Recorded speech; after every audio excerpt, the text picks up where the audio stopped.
केंद्र सरकार ने बजट 2024 के जरिए सैलरी क्लास के लोगों को राहत देने के लिए नई इनकम टैक्स रिजीम के स्लैब में बदलाव किया है ताकि लोगों की जेब में ज्यादा पैसा पहुंचे। वित्त मंत्री निर्मला सीतारामन ने बजट पेश करते हुए बताया कि नई इनकम टैक्स रिजीम में 3 लाख रुपए की सालाना आय तक पहले की तरह कोई टैक्स नहीं देना होगा।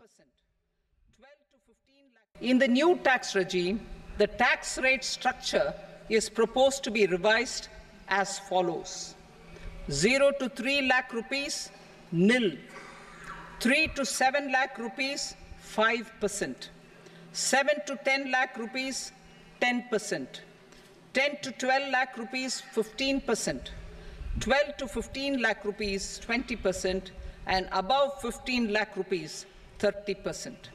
As a result of these changes, a salaried employee in the new tax regime stands to save up to 17,500 rupees in income tax.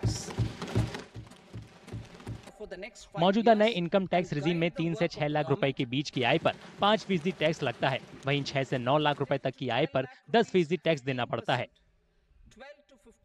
9 से 12 लाख रुपए की आय पर 15% और 12 से 15 लाख रुपए के बीच की आय पर 20% टैक्स लगता है। 15 लाख रुपए से ऊपर की आय पर 30% टैक्स लगता है। सरकार ने केंद्र बजट 2024 में सैलरी क्लास के लिए स्टैंडर्ड डिडक्शन 50,000 रुपए से बढ़ाकर 75,000 रुपए सालाना करने का प्रस्ताव रखा है। The standard deduction for salaried employees is proposed to be increased from 50,000 to 75,000 rupees.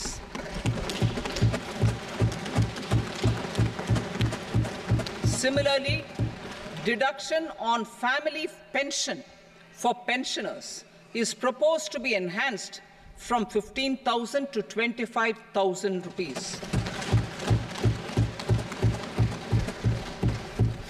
This will provide relief to about 4 crore salaried individuals and pensioners.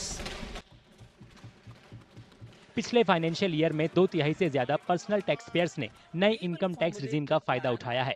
साल 2023-24 में 8.61 करोड़ से ज्यादा IT रिटर्न दाखिल किए गए हैं। नए इनकम टैक्स रिजीम में हुए बदलाव 1 अप्रैल 2024 से प्रभावी होंगे।